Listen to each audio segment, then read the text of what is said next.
Part 4. You will hear an anthropology student giving a presentation on spiral path designs known as labyrinths. First, you have some time to look at questions 31 to 40.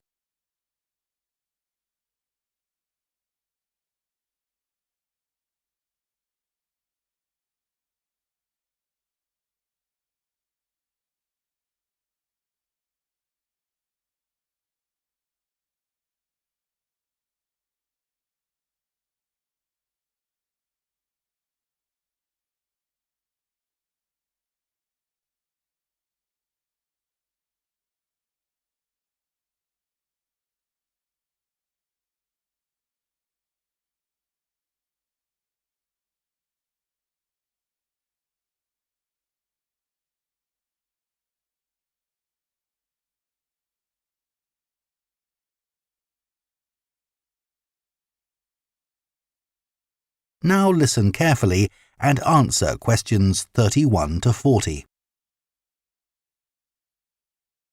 Labyrinths have existed for well over 4,000 years. Labyrinths and labyrinthine symbols have been found in regions as diverse as modern-day Turkey, Ireland, Greece, and India. There are various designs of labyrinth, but what they all have in common is a winding spiral path which leads to a central area. There is one starting point at the entrance, and the goal is to reach the central area. Finding your way through a labyrinth involves many twists and turns, but it's not possible to get lost, as there is only one single path. In modern times, the word labyrinth has taken on a different meaning and is often used as a synonym for a maze. A maze is quite different, as it is a kind of puzzle with an intricate network of paths. Mazes became fashionable in the 15th and 16th centuries in Europe and can still be found in the gardens of great houses and palaces. The paths are usually surrounded by thick, high hedges so that it's not possible to see over them. Entering a maze usually involves getting lost a few times before using logic to work out the pattern and find your way to the centre and then out again. There are lots of dead ends and paths which lead you back to where you started. The word maze is believed to come from a Scandinavian word for a state of confusion. This is where the word amazing comes from. Labyrinths, on the other hand, have a very different function. Although people now often refer to things they find complicated as labyrinths, this is not how they were seen in the past. The winding spiral of the labyrinth has been used for centuries as a metaphor for life's journey. It served as a spiritual reminder that there is purpose and meaning to our lives, and helped to give people a sense of direction.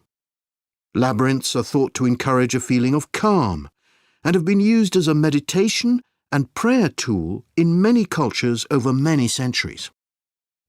The earliest examples of the labyrinth spiral pattern have been found carved into stone, from Sardinia to Scandinavia, from Arizona to India to Africa.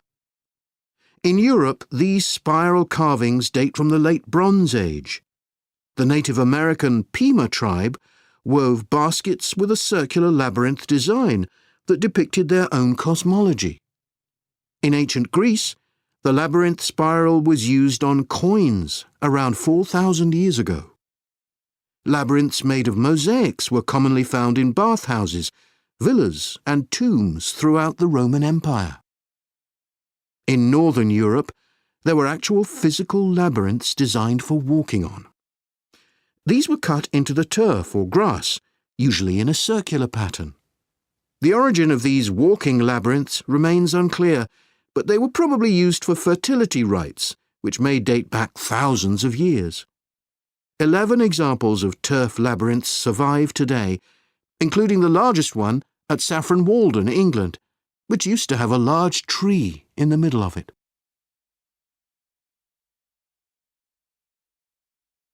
More recently, labyrinths have experienced something of a revival. Some believe that walking a labyrinth promotes healing and mindfulness, and there are those who believe in its emotional and physical benefits, which includes slower breathing and a restored sense of balance and perspective. This idea has become so popular that labyrinths have been laid into the floors of spas, wellness centres, and even prisons in recent years. A pamphlet at Colorado Children's Hospital informs patients that walking a labyrinth can often calm people in the midst of a crisis. And apparently, it's not only patients who benefit. Many visitors find walking a labyrinth less stressful than sitting in a corridor or waiting room. Some doctors even walk the labyrinth during their breaks. In some hospitals, patients who can't walk can have a paper finger labyrinth brought to their bed. The science behind the theory is a little sketchy, but there are dozens of small-scale studies which support claims about the benefits of labyrinths. For example, one study found that walking a labyrinth provided short-term calming, relaxation and relief from anxiety for Alzheimer's patients. So what is it about labyrinths that makes their appeal so universal?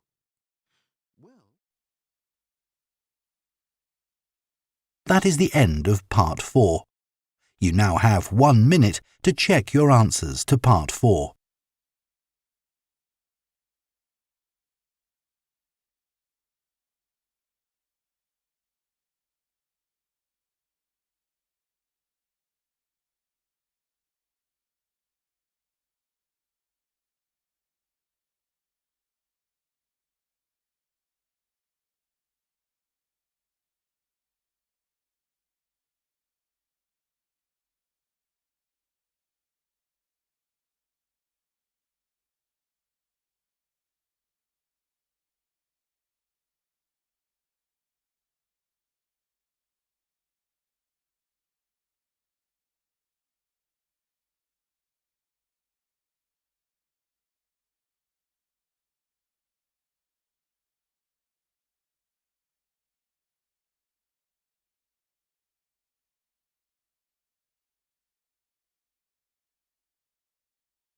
That is the end of the listening test. In the IELTS test, you would now have 10 minutes to transfer your answers to the answer sheet.